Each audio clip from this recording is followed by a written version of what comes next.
इस देश में वो लोग देश प्रेम का और देशभक्ति का दावा कर रहे हैं जिनका आजादी में कोई सहयोग नहीं था, जिनकी उस लड़ाई में कोई सहभाग नहीं था।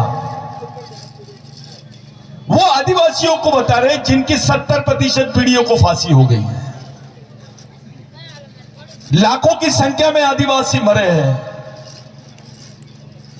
फांसी होना अलग बात है, लेकिन लाखों आदिवासी मरे जिनको बंदूकों से भुना गया है। एक जलियांवाला बाग जो घटना हो गई है जलियांवाला बाग की, उसको देश में याद किया और वो याद करने लायक भी है। लेकिन ऐसे कई जलियांवाला बाग आदिवासी क्षेत्रों में हुए हैं, ऐसे कांड आदिवासी क्षेत्रों में हुए हैं। कई आदिवासी मारे गए, उनके रिकॉर्ड भी नहीं है। भगवान टंटा भील का रिकॉर्ड ढूंढने के लिए कितनी तकलीफ गई है। उन पे पुलिस स्टेशन पे जो केस दर्ज हुई थी उसके रिकॉर्ड मिल रहे हैं, लेकिन भगवान टंटा भील को कहां गाड़ा गया इसका रिकॉर्ड नहीं मिल रहा है। क्या बात है? इन लोगों ने उसकी लाश को कहां गायब कर दिया, किधर गायब कर दिया, क्यों गायब कर दिया? कभी सुने किसी स्वतंत्र सेनानी की लाश को ही गायब कर दिया? कुछ साथी बोलते हैं कि पाताल पानी में लाके उनकी बॉडी को डाल दिए थे। कोई कुत्ते बिल्ली की बॉडी थी क्या? अबे पाताल पानी में अगर डाले थे तो उसकी कब्र होना चाहिए था। जिस व्यक्ति के दर्शन के लिए 10 लाख लोग खड़े थे लाइन से यहां से जबलपुर तक,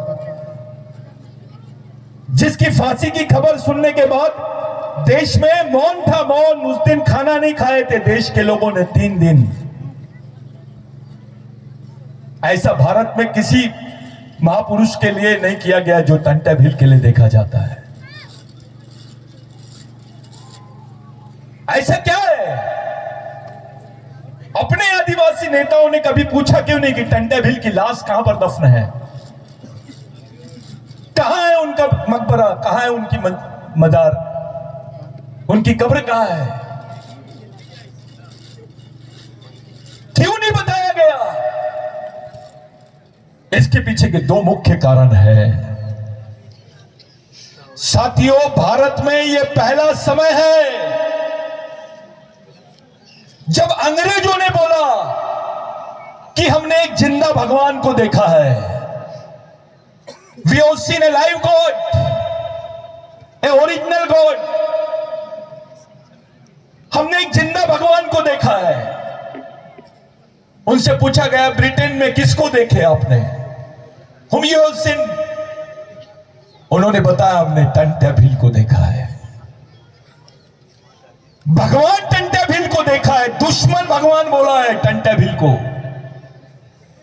इतना ही नहीं, भगवान टंटा भील को रॉबिन हुड बोला गया है, इंडियन रॉबिन हुड, मसीहा। रॉबिन हुड का मतलब होता है मसीहा।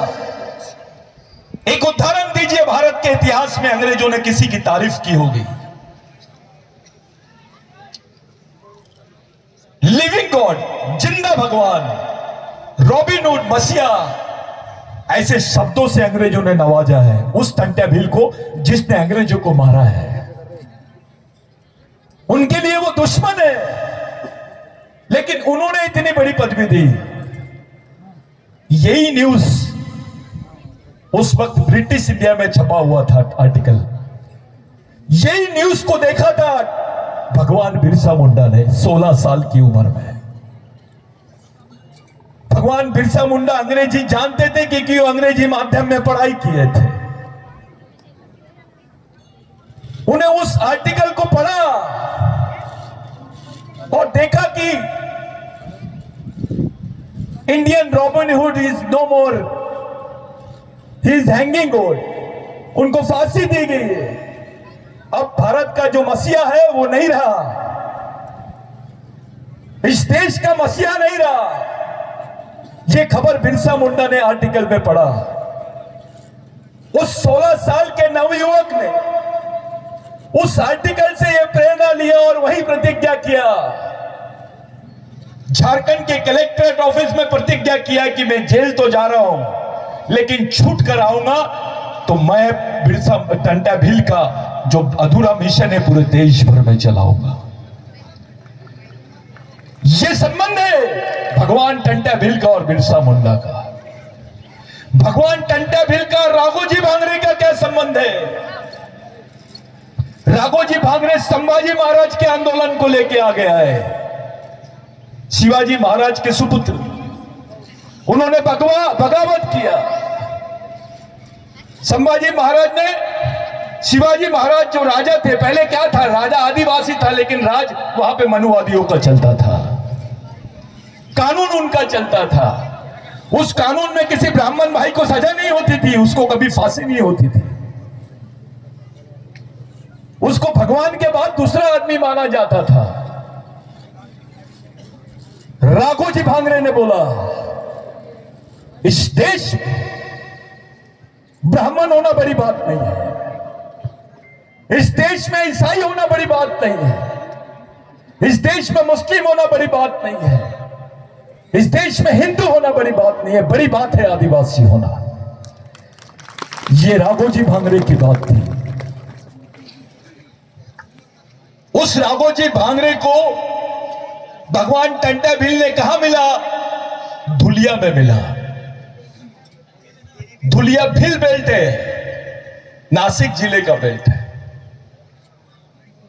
उस वक्त धुलिया जिला नहीं बना था, तब नासिक जिला ही था। भगवान टंटा भील का जो आंदोलन है ये प्रेरणा है उसके साथियों के, जो राघोजी भांगरे के साथी थे उनके देहांत के बाद में उन लोगों से भगवान टंटा भील को ये प्रेरणा मिली। पहले किताबें नहीं चलती थी, पहले कोई इतिहास नहीं लिखा गया। 1911 के पहले किसी भारतीय ने इतिहास नहीं लिखा भारत का, कविता लिखी हो लेकिन इतिहास नहीं लिखा गया। वो इतिहास आदिवासियों में था और उसका मुख्य माध्यम था लोकगीत, जिसको आप लोग ट्रेडिशनल लोकगीत बोलते हो। वो लोकगीतों के माध्यम से इतिहास बताया जाता था। उस लोकगीत में लिखा है, उस लोकगीत को यहां से नहीं, नासिक से नहीं, सह्याद्री से, पूना नासिक उसकी बाउंड्री से सह्याद्री से लेकर सतपुड़ा तक, मेलघाट तक, मेलघाट से नागपुर अमरावती तक एक गाना होता था। गोंडी भाषा में, कोरकू भाषा में, भिल्ली भाषा में, मराठी भाषा में। किसी भगवान के इतने गाने नहीं गाए गए जितने टंटा भील के गाने गए। उस गानों के बदौलत जिसमें लिखा था कि संक्रांत के 12वें दिन भगवान टंटा भील का जन्म हुआ एक गरीब परिवार में। इस देश में एक ही त्योहार ऐसा है जो फिक्स है हिंदुओं का। जैसे 25 दिसंबर को तुम जीसस क्राइस्ट का बर्थडे मनाते हैं, वैसे संक्रांत भी 14 ही तारीख को मनाते हैं। यह बदला नहीं है, यह इस देश का सबसे बड़ा इतिहास है। संक्रांत केवल मध्य प्रदेश में नहीं मनाते हैं, साउथ में तो बहुत ज्यादा मनाता है आदिवासी। संक्रांत का समय आदिवासियों के लिए बहुत महत्वपूर्ण माना जाता है, क्योंकि उस वक्त ये जो बीज होते हैं, फसल जो होती है वो पूरी आ जाती है। और उस लोकगीत में लिखा हुआ था एक बीज को 12 दिन लगते हैं अंकुरित होने के लिए। खेती में 12 दिन बाद वो बीज अंकुरित होने लग जाता है, वैसे संक्रांत के 12 दिन बाद वो बीज आदिवासियों में अंकुरित हुआ। उसका नाम है भगवान टंटा भील। ये जो लोग बोल रहे हैं इनको पूछो, आदिवासियों के लोकगीतों से ज्यादा इस देश के इतिहास की पुस्तक है क्या? है? अरे पहले तो हमने आपसे पूछा कि आपके पास भगवान टंटा भील का जन्मदिन का कोई रिकॉर्ड है क्या? आपके पास नहीं है।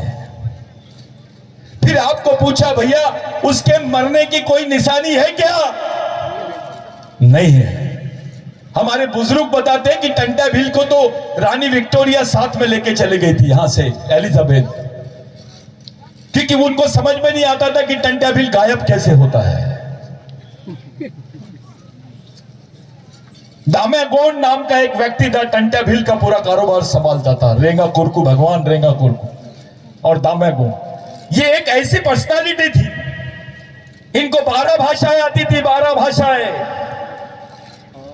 साथियों, आप मराठी बोल सकते हो क्योंकि आदमी की भाषा है, अंग्रेजी बोल सकते हो, आदमी बोलता है, बिल्ली भाषा बोल सकते हो, आदमी बोलता है, गोंडी बोल सकते हो, कोरकू बोल सकते हो, लेकिन पशु और प्राणियों की भाषा भी बोली जाती थी आदिवासियों में। वर्ल्ड में यह कहीं रिकॉर्ड नहीं है। भगवान रेंगा कोरकू को जानवरों की भाषा आती थी, दामेगोंड को जानवर की भाषा आती थी, पशुओं की, पक्षियों की भाषा आती थी। मामूली चीज नहीं है। ऐसी यहां की खबर 4 घंटे में मेलघाट के नागपुर में नहीं पहुंचती थी। तब कोई फोन नहीं था, कोई विमान नहीं था, एरोप्लेन नहीं था। इसको नेटवर्किंग बोलते हैं। तो राघोजी भांगरे के आंदोलन से प्रेरणा लेके टंट्या भील ने यह आंदोलन चलाया। टंट्या भील के आंदोलन से प्रेरणा लेके रेंगा कोरकू ने चलाया। रेंगा कोरकू और टंट्या भील की प्रेरणा लेके बाबूराव शेरमाके ने आंदोलन चलाया। इनकी प्रेरणा लेके बिरसा मुंडा ने आंदोलन चलाया और उनकी प्रेरणा लेके अपन लोग चला रहे हैं आंदोलन। ये वही आंदोलन है जिसको आप लोग चला रहे हैं। ये मेरा नहीं है, ये किसी सतीश पेन्नाम का नहीं है। ये आंदोलन हमारे पुरखों का है, पूर्वजों का, हमारे भगवानों का है। कुछ लोग व्हाट्सएप पे कमेंट्स कर रहे थे कि सतीश भाऊ ने भगवान कैसे बोल दिया टंट्या भील को। 2 किस्म के भगवान होते हैं जिसको आपने देखे ही नहीं। एक ऐसा भगवान और जिसको आपने देखे है कि उसने आपको जमीन दिया, अपना जीवन दे दिया, आपके लिए मर गया हंसी से। जब फांसी की सजा भगवान टंट्या भील को दी गई तो उनसे पूछा गया कि कल तेरे को फांसी होने वाली है। सब लोग बाहर भीड़ लगाए हुए हैं। अपने परिवार वालों से मिलना चाहता है क्या? अपने परिवार वालों से मिलना चाहता है क्या? तो भगवान टंट्या भील ने बोला, मैंने 17 साल से अपने परिवार की लोगों की शक्ल नहीं देखी। 22 साल से मैंने अपने पिताजी, अपनी बहन को नहीं देखा। मैं उनको पहचान भी नहीं सकता हूं और मिलना भी नहीं चाहता हूं। मैंने पूरा जीवन जिन लोगों के लिए दिया है वो मेरा समाज है, मैं उसी को अपना भगवान मानता हूं। ये ताली बजाने वाली बात नहीं है। शंकराचार्य ने बोला क्या कि मैं आदिवासियों को भगवान मानता हूं। रामदेव बाबा बोलता है, कोई नहीं बोलता है। लेकिन एक भगवान ने तुमको भगवान माना है।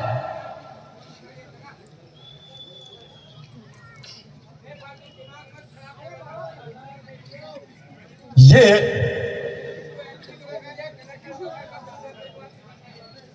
देखिए कि ये जो बात है, एक भगवान समाज को भगवान बोलता है।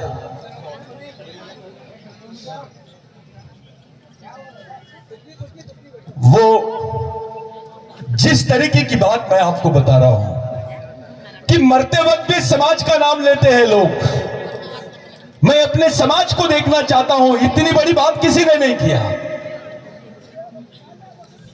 इतनी बड़ी बात नहीं किया किसी ने, किसी क्रांतिकारी ने नहीं किया। यह बात आपके लिए भगवान टंट्या भील ने की है।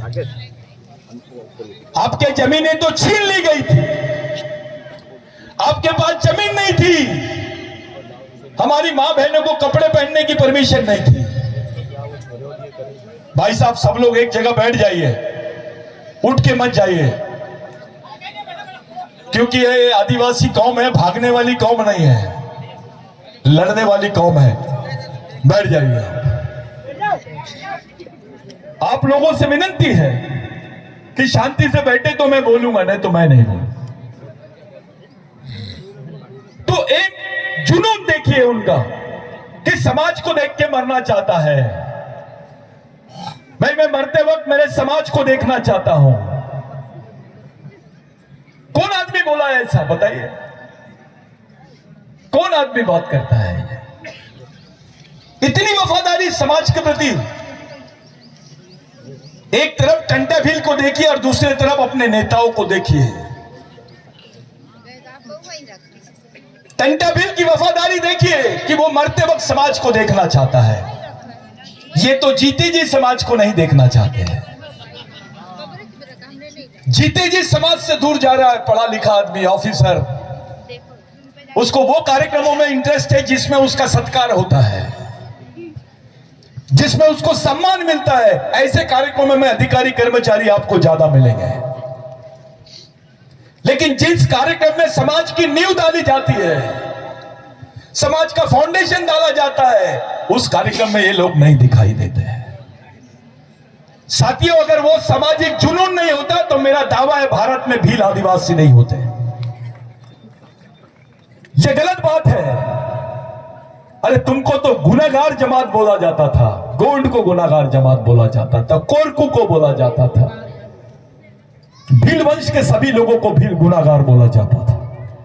आपको गवर्नमेंट सर्विसेज नहीं मिलती थी, आपको चोर समझा जाता था, डकैत समझा जाता था। आपको बोला जाता था कि भैया ये लोगों को नौकरियां नहीं मिलती थी। तब होलकर स्वराज्य में वो होलकर राज्य में भी आपको नौकरी नहीं मिलती थी और अंग्रेजी हुकूमत में भी आपको नौकरी नहीं मिलती थी। कोरकू भगवान रेंगा कोरकू ने बोला, टंटा भगवान को बोला कि भगवान ऐसे से तो आदिवासियों को ये लोग नौकरी भी नहीं देंगे, रोजगार भी नहीं मिलेगा, ये जिंदा कैसे रहेंगे। देखिए कलेजा, भगवान टंटा भील ने अंग्रेजों को बोला, जाओ उनको ये पत्र दे दो कि अगर आप टंटा भील को पकड़ना चाहते हो तो आदिवासियों को पुलिस में भर्ती कर डालो। 400 पुलिस भर्ती हुई, 400 लोगों की, 400 आदिवासियों की। उसमें कोरकू था, उसमें भील था, बिलाला था, बारेला था,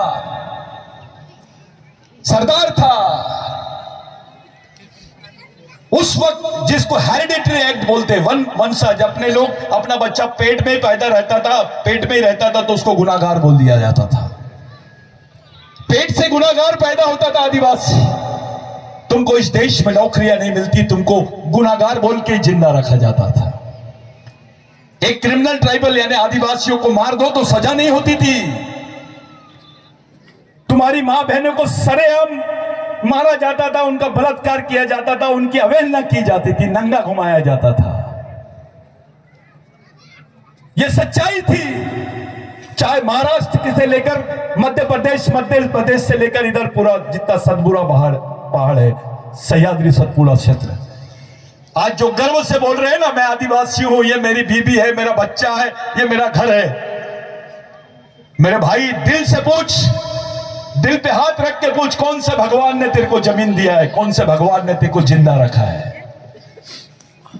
टंटा भील नहीं होता तो भारत में भील नहीं होता। उस कानून के वजह से आज तुमको भगवान टंटा भील को पकड़ने के लिए खुद ने बोला कि मेरे समाज के लोगों को नौकरियां दो। अगर वो भर्ती नहीं होती तो आज तुम लोग टीचर नहीं बनते, डॉक्टर नहीं बनते, इंजीनियर नहीं बनते, वकील नहीं बनते, बाबू नहीं बनते, पढ़ नहीं सकते, तुम्हारी मां बहनों के बदन पे कपड़े नहीं होते। भगवान टंटा भील ने बोला कि मेरे को पकड़ लो, मेरे समाज को छोड़ दो। उसने बोला है, उसको भगवान रेंगा कोरकू ने बोला, भगवान ये तो आपको पकड़ लेंगे, हमारा क्या होगा। टंटा भील बोलते हैं, अरे अगर मैं 100 बार भी जन्म लूंगा तो अपनी कौम के लिए मैं ऐसे ही मिटते रहूंगा। समाज के नाम पर बड़ा होने वाला भगवान और समाज के नाम पे कुर्बान होने वाला भगवान, इसमें फर्क है। कुर्बान होने वाले भगवान का नाम है भगवान टंटा भील। आज तुम्हारे पास नौकरियां है, जमीन है, जमीन के टुकड़े हैं, जाओ 1911 के पहले का रिकॉर्ड निकालो, पूछो कौन से राजा ने तुमको जमीन दी, कौन से भगवान ने तुमको जमीन दी, पूछो।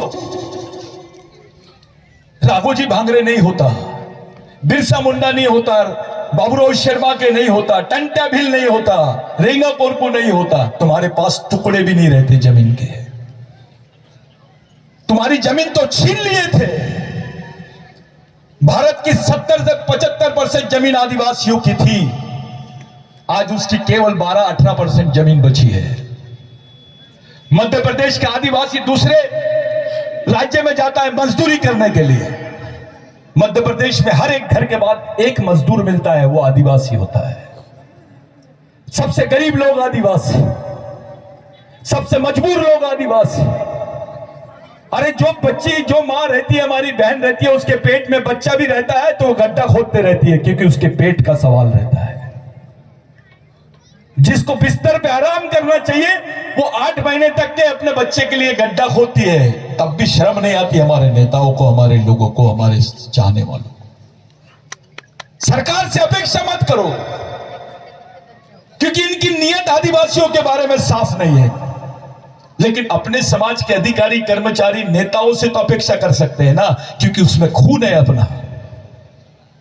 कोई भी पार्टी में रहे, वो बजरंग दल में काम करे, आरएसएस में काम करे, बीजेपी में काम करे, कांग्रेस में काम करे या और कहीं काम करे, लेकिन हमको विश्वास उस पे नहीं, हमारे खून पे है कि जिस दिन उसके भी खून उसका जाग जाएगा, उस दिन वो समाज के बारे में जरूर सोचेगा, क्योंकि आदिवासी का खून गद्दार नहीं है।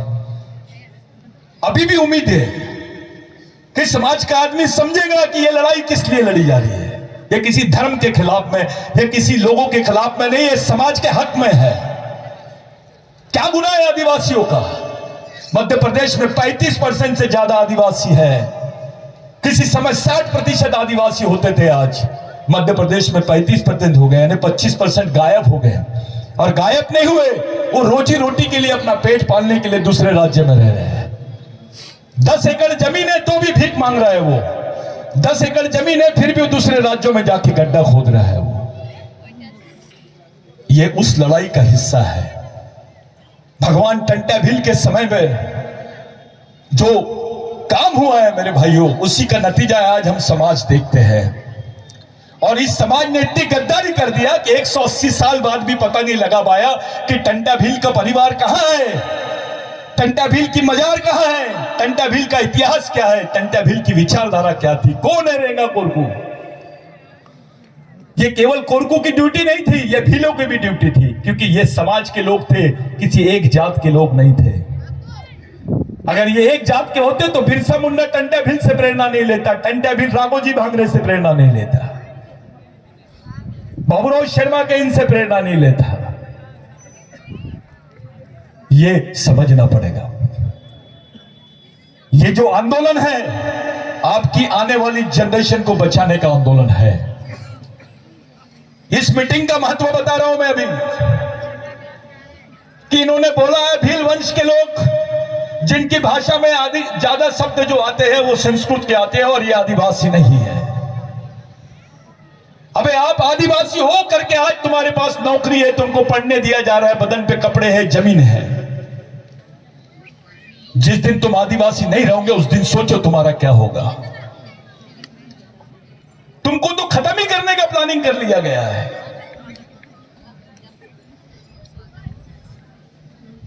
भारत में आदिवासी नहीं रहते हैं, संयुक्त राष्ट्र संघ में बोल दिया गया। आदिवासी नहीं रहते भारत में, इसका मतलब यह है कि आदिवासी भारत के नागरिक नहीं है। तुम्हारी मालकियत कोई नहीं, नागरिकता को भी खत्म करने का षड्यंत्र चल रहा है।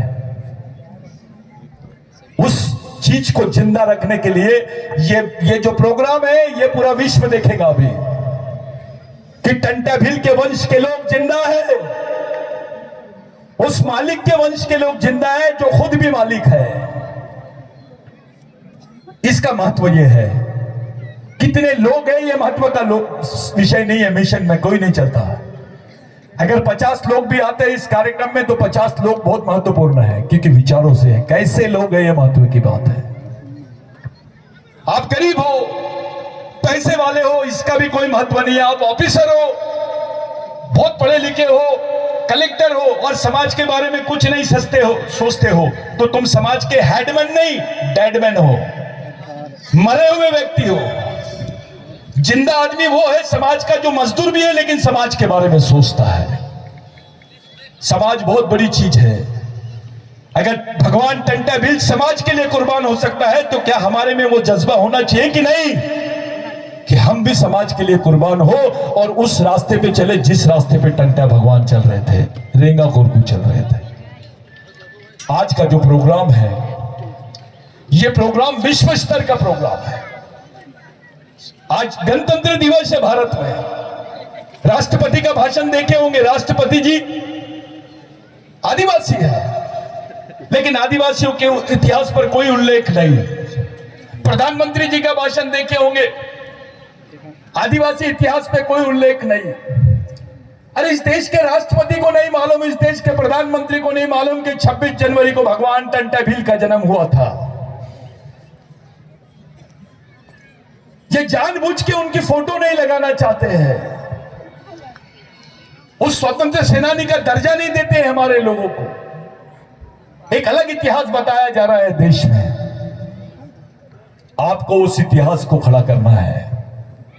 ये नई जनरेशन है, ये हमारी आखिरी जनरेशन द्वारा, आखिरी पीढ़ी द्वारा आखिरी पीढ़ी को बचाने के लिए लड़ी जाने वाली आखिरी लड़ाई है। इसको हर हाल में जीतना पड़ेगा, तब समाज जिंदा रहेगा, नहीं तो खत्म हो जाओगे तुम।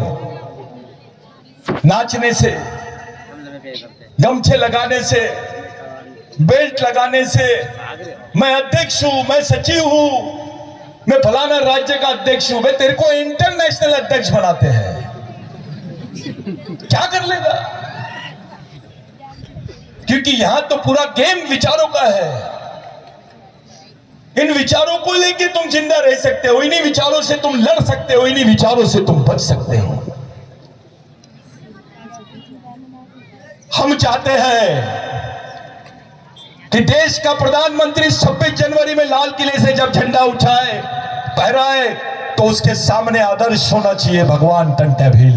वहां पे उनका जिक्र होना चाहिए, उनका पुतला वहां होना चाहिए। हम चाहते हैं राष्ट्रपति भी बात करे तो आदिवासियों का उल्लेख होना चाहिए। और जो संयुक्त राष्ट्र संघ में 1993 में भारत सरकार का हलफनामा गया जिसमें लिखा गया कि आदिवासी भारत में नहीं रहते हैं, उसके खिलाफ में जजमेंट दिया है 2011 में।